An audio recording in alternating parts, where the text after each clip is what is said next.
continuamente la realidad externa está dándonos, está abriendo nuestro corazón, está empeñada en que nuestro corazón se abra. Solo tenemos como que...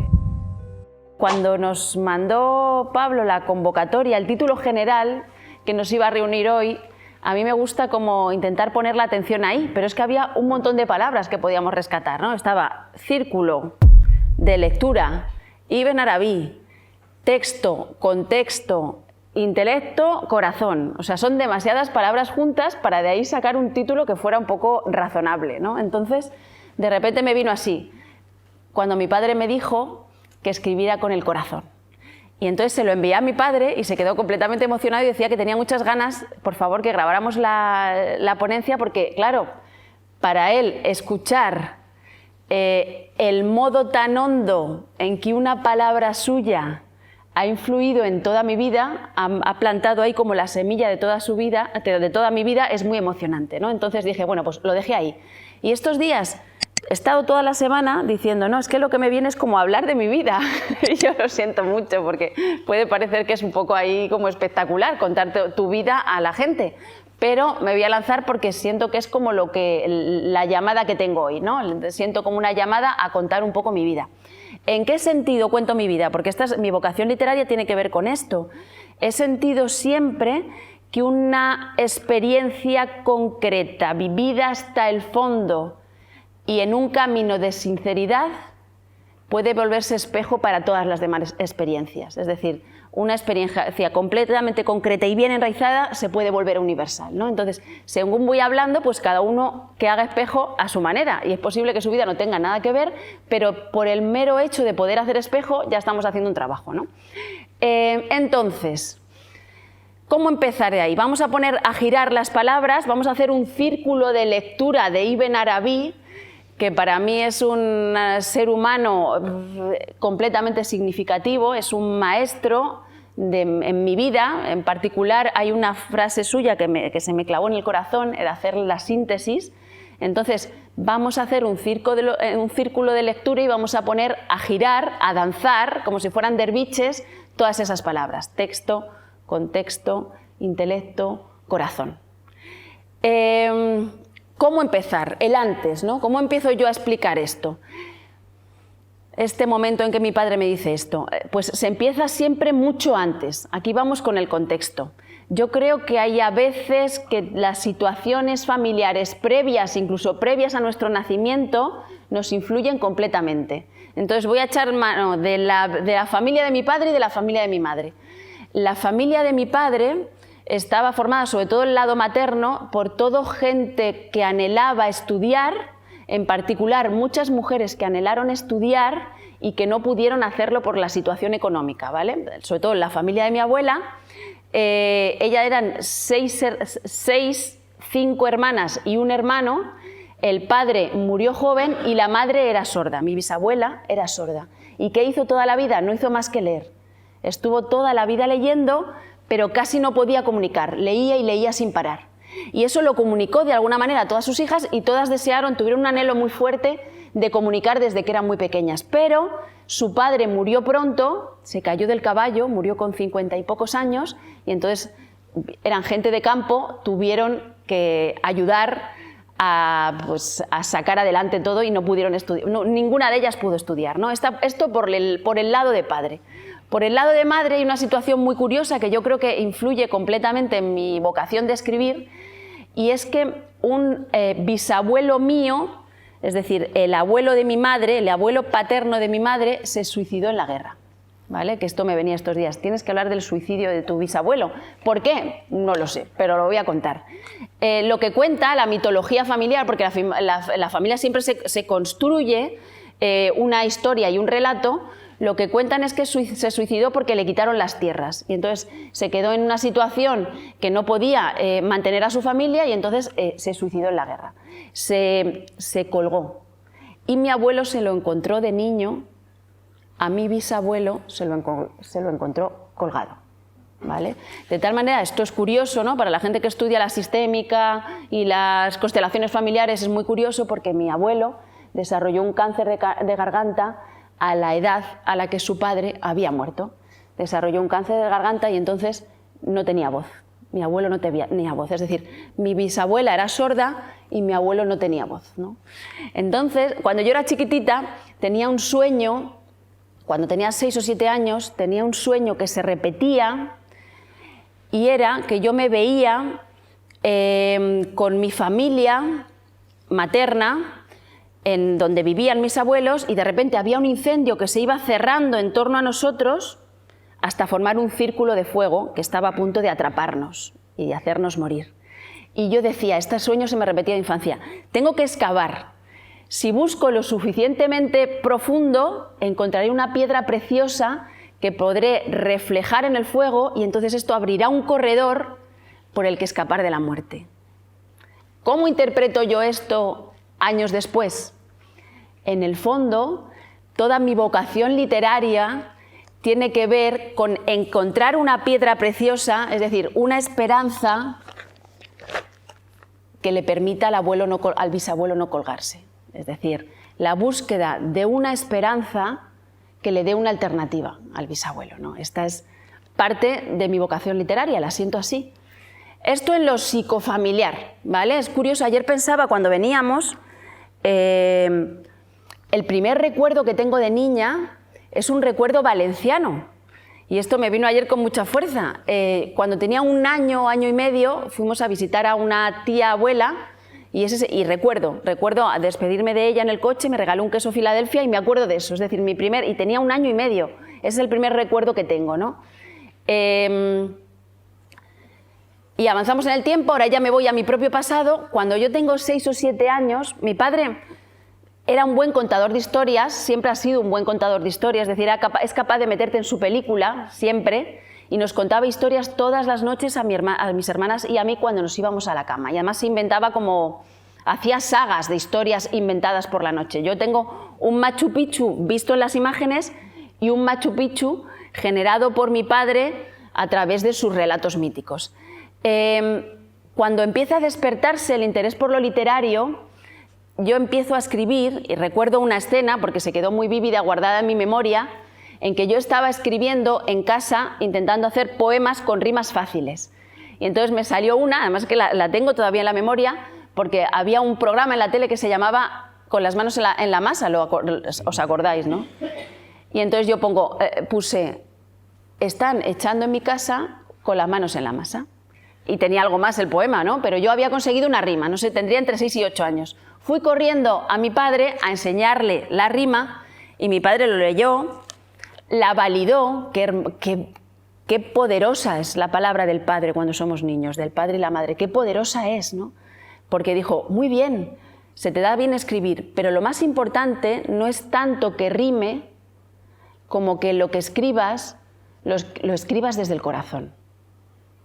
Esto me dijo mi padre. Yo pasé toda la noche sin dormir, la noche entera. Me acosté y entonces intentaba comprender, claro, con la mente de una niña de 6, 7, 8 años, intentaba comprender qué era escribir con el corazón. ¿Qué es eso? O sea, es que es muy fuerte. Y yo toda la noche, es que recuerdo la noche, recuerdo la cama, el escritorio, dejé un papel en blanco en el escritorio y entonces, cada pocos minutos, de repente me venía una rima y yo me levantaba corriendo y la escribía, para luego poder enseñársela a mi padre la mañana siguiente para que él me dijera si eso era o no escribir con el corazón. Y recuerdo una de ellas decía algo así como: el caracol soñaba tener un avión para ir volando hasta mi corazón. Este es yo creo que es el poema más elevado que pude componer esa noche, que a lo mejor compuse 40 o 50 poemas, ¿no? Pero con ese poema me quedé lo suficientemente satisfecha, ¿no? Sin darme cuenta que desde ese día, toda mi vida, o sea, el resto de mi vida, enlazada pues con el abuelo, que no sé qué, en el bisabuelo, ¿no? El resto de mi vida no sería otra cosa que buscar cómo se escribe con el corazón. Y cuando uno busca cómo se escribe en el corazón, en el fondo tiene que preguntarse cómo se vive con el corazón, porque no se pueden hacer las dos cosas a la vez, ¿no? El resto de mi vida ha sido eso, básicamente. ¿Qué diría? Yo diría que mi padre ahí tuvo la llave, abrió la puerta de mis vocaciones. La vocación, el don, la llamada, el talento, lo podemos llamar de muchas maneras, ¿no? Pero en el fondo, ¿qué es? ¿Qué es la vocación? No es tan fácil de definir, podemos pensarlo. ¿Qué es para nosotros la vocación? Yo diría que la vocación es algo que es una unión del adentro con el afuera, que une tus capacidades con tus pasiones, pero también con una exigencia, algo parecido a lo que decía Rafa esta mañana, con algo que pide el entorno, todo el contexto que eres, el contexto familiar, el contexto social, el contexto cultural, es algo que está pidiendo y que va generando pequeñas emergencias a lo largo de tu vida. Es decir, a lo largo de la vida se nos dan oportunidades constantes para poder asomarnos a nuestra vocación, ¿no? De tal manera que tú, desde dentro, con tu búsqueda personal, tu sinceración personal, vas como construyendo un puente desde una ladera y de afuera, desde el otro lado de la ladera, desde el otro lado del río, va construyendo también poco a poco el puente para intentar encontrarse, ¿no? Y entonces la vocación se teje desde los dos lados, poco a poco, poco a poco, poco a poco, y la vida entera es ir viendo cómo de un lado, del lado externo se va acercando y del lado interno se va acercando también. Pues nunca se llega del todo, se está llegando a la vez que uno está en camino, pero nunca se llega del todo, ¿no? Y normalmente se une la pasión, o sea, algo que nos apasiona, se para el tiempo cuando lo hacemos, la capacidad, algo para lo que estamos particularmente dotados, pero también se une todo lo social, todo lo contextual, lo que de alguna manera está pidiendo a gritos tu sistema familiar, ¿no? En los que conocen un poco la psicología sistémica, hay algo en lo sistémico que lo pide, hay algo en lo contextual, en la época que lo pide también, y a la vez, cuando la vocación es elevada, a la vez es algo que es un bien para el mundo. Es decir, que ayuda a sanar el mundo. Cuando se dan todas esas cosas, entonces la vocación empieza poco a poco a florecer, ¿no? Se empiezan a construir de un lado y de otro poco a poco ese encuentro, ese puente sutil que se va tejiendo día a día. Y entonces quería hablar solo un poquito más. ¿Vamos bien de tiempo o tengo que acabar ya? ¿Qué es escribir con el corazón? Ahora ya dejamos como lo biográfico y me voy como más a lo teórico, interpretativo. ¿Qué es escribir con el corazón? Esto yo se lo digo mucho a mis alumnos. Un momento, venimos del futuro para patrocinar nuestro propio vídeo. Estamos encantados, felices, ilusionados por sacar el primer curso de formación anual Psicología Transpersonal y Espiritualidad, que para nosotros es nada menos que un sueño cumplido. Se titulará Abre tu corazón, nos permitirá hallar un espejo en el que mirarnos, en el que unificarnos por un lado y por otro lado una llave para trascender, ¿no? Y para elevarnos, y entonces estará compuesto por 4 módulos mensuales, un total de 8 meses, y las clases serán los miércoles de manera online, en directo, aunque quedarán grabadas. Habrá parte teórica, parte práctica, valdrá tanto para trabajarse uno a sí mismo como para aprender a trabajar con los demás. Toda la información sobre cómo pagar, etcétera, en psicologiayespiritualidad.com. Allí nos vemos y en principio seguimos con el vídeo. ¿Qué es escribir con el corazón? Esto yo se lo digo mucho a mis alumnos. Cuando trabajamos los géneros literarios, yo siempre les digo, porque me gusta mucho la numerología, que he hecho un poco instintivamente, o sea, que es que no he estudiado yo mucha ni geometría sagrada, ni numerología, ni nada, es algo que me sale como intuitivamente. Y entonces les digo, es que el género lírico es el género del 1. El género épico o narrativo es el género del 2, porque es el del camino, ¿no? El género del 2, el género épico sería la Odisea. El género dramático es el del 3, parece que es el del 2 porque es el del diálogo, pero no, diríamos que es el del 3. Y esto siempre se lo ejemplifico con el papel tan importante que tiene Fray Lorenzo en Romeo y Julieta. Podéis ver Romeo y Julieta intentando enfocaros solo en el papel de Fray Lorenzo. Porque claro, mientras todo es dualidad, pura dualidad, imposibilidad para que esos dos seres humanos se encuentren porque sus familias se odian, Fray Lorenzo está todo el rato intentando tender el puente, todo el rato. Lo que pasa es que no consigue tenderlo hasta que nos han muerto los dos, pero al final se mueren y las familias se reconcilian, ¿no? El género dramático es el género del 3, pero cuando les hablo del género lírico digo es el género del 1. ¿Por qué? Esto a mí me encanta Octavio Paz, me encantan los ensayos de Octavio Paz. Y Octavio Paz dice siempre, es que la poesía se sostiene solo con dos elementos, ¿no? La analogía y el ritmo. La analogía y el ritmo. Por tanto, yo intento explicar a mis alumnos, ¿y por qué se da esto? ¿Por qué no hay manera? Claro, si el género líquico es el que expresa el sentimiento, ¿por qué la manera más honda de hacerlo es a través del ritmo y a través de la analogía? ¿Por qué? Porque la analogía es la que une todos los contrarios, la que es capaz de encontrar correspondencias, que diría Baudelaire, correspondencias entre todos los seres y entre todas las cosas, y el ritmo es el que reproduce el latido del corazón y el que convierte la eternidad en tiempo y por un camino de regreso a casa convierte el tiempo en eternidad, ¿no?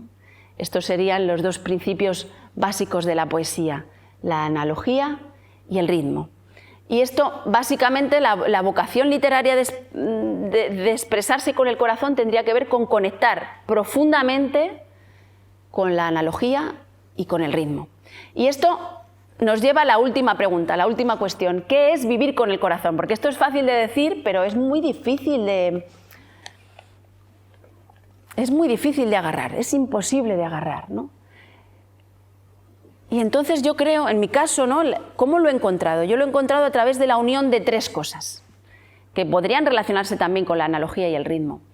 La primera está muy bien ejemplificada en una metáfora que se utiliza continuamente en el sufismo, que es el corazón como un espejo de lo divino, y en la medida en que uno lo limpia a través de un acto de purificación, lo va limpiando, ¿para qué? Para que refleje lo divino cada vez con más claridad.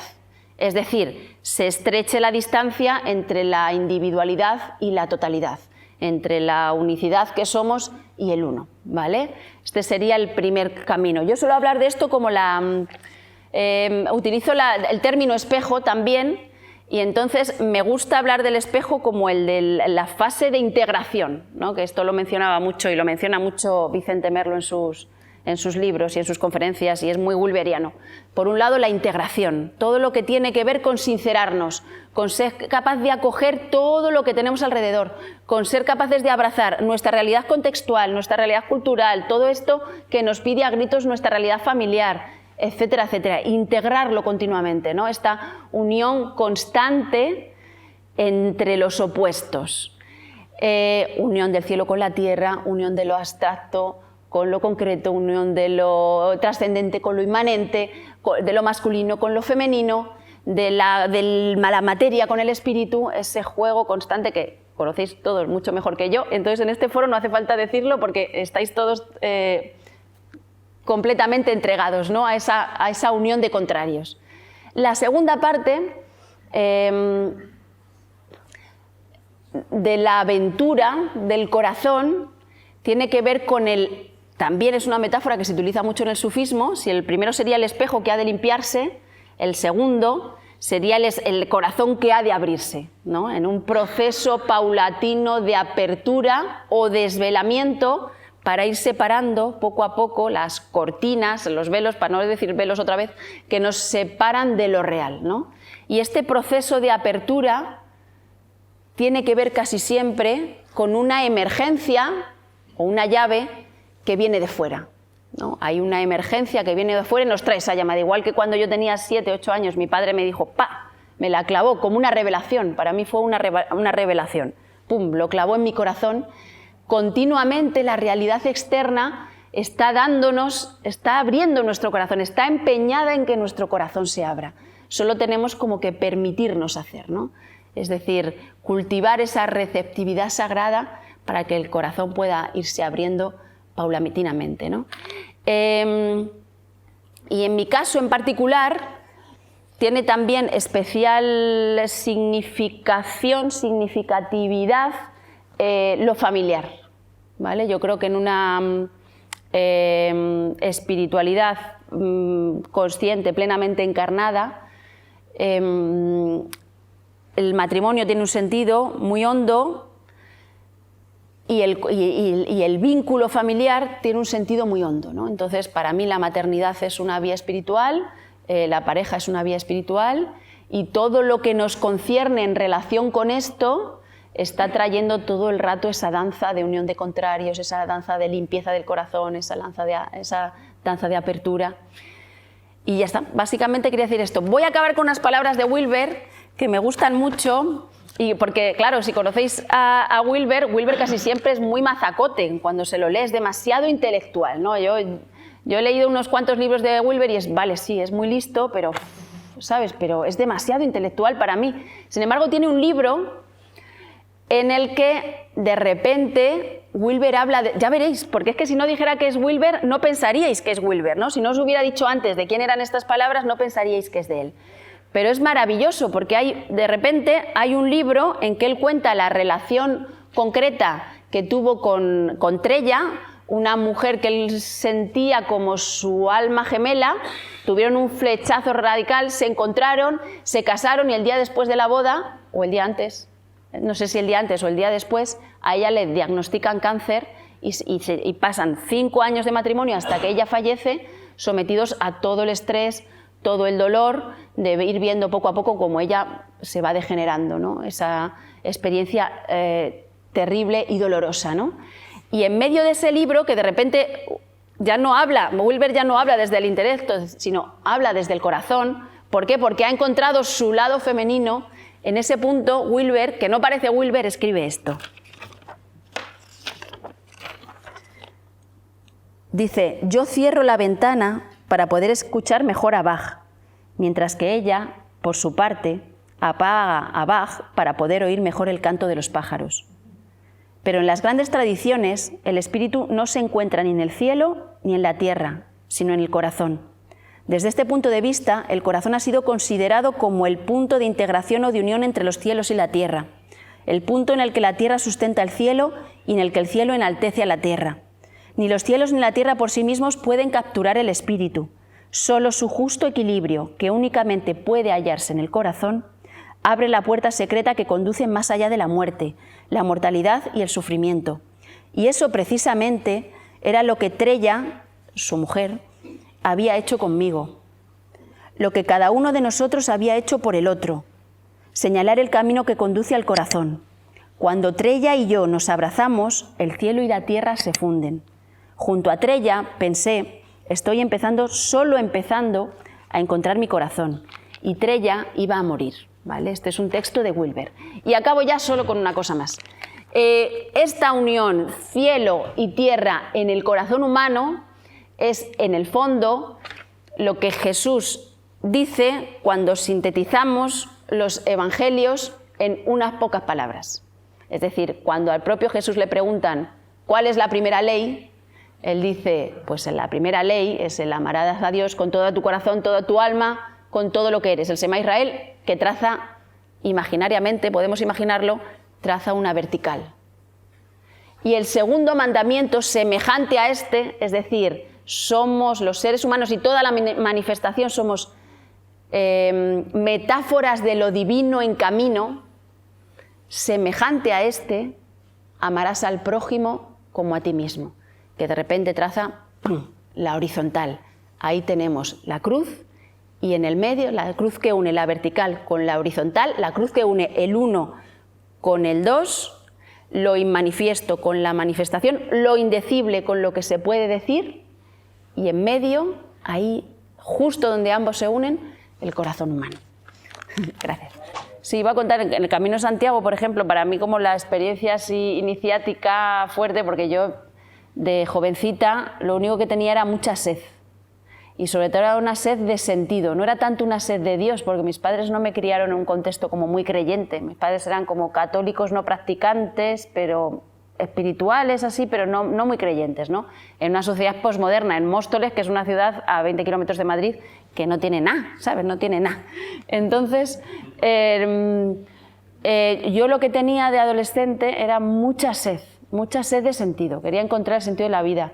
Y entonces, como la adolescencia para mí fue muy dramática, porque no encontraba como gente afín con ese anhelo de sentido, pues yo me refugié en los libros y en los profesores brillantes. Cuando tenía un profesor brillante ahí,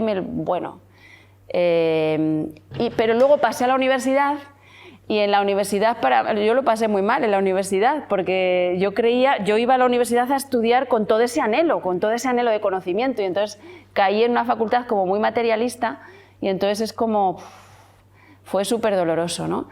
Y con todo eso, con toda esa sed insaciable, cuando acabé la universidad tuve como una crisis espiritual muy fuerte, me subió mucho la fiebre, tuve 40 grados de fiebre varios días y me llevaron al médico y no había una enfermedad asociada, solo había fiebre. Pero yo sé que era una fiebre por haber llegado a un callejón sin salida, ¿no?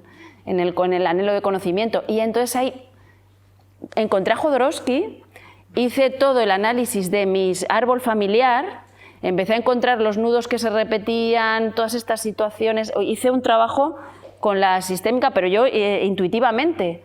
Empecé a encontrar las fechas que coincidían, los nombres que coincidían, empecé a tejer relaciones, a hacer hermenéutica del sistema familiar. Eso fue como muy liberador, no solo para mí, fue liberador también para... De hecho, hay cosas que se me contaron que permanecían como secretos familiares y se me contaron porque estuve haciendo ese trabajo, y justo cuando acabé ese trabajo me fui al Camino de Santiago. Y entonces, en el Camino de Santiago, en ese que yo tenía 23 añitos, ahí tuve como una experiencia de apertura del corazón muy, muy profunda, ¿no? Entre ellas, lo más concreto fue la conexión con el ritmo. Iba un día cantando una canción de Pedro Guerra, que se llama Dibujos Animados, era de madrugada, y entonces, claro, yo no sabía nada, yo no sabía ni cómo orar, ni cómo meditar, es que no tenía ni idea de nada. Yo solo tenía sed, solo tenía sed. Y entonces iba golpeando el bordón con el suelo, cantando la canción, yo sola, todavía era de noche, y entonces me di cuenta de que podía rimar mis pasos con la canción, y de repente me di cuenta de que el corazón se me estaba rimando con la canción y con mis pasos. ¡Buah! Y en ese ritmo de los pasos, el bordón y la canción, de repente es como que me rimé con todo lo que había alrededor, ¿no? Hubo como una apertura del corazón y ya está. Y eso era y ya no quería nada más que ser peregrina.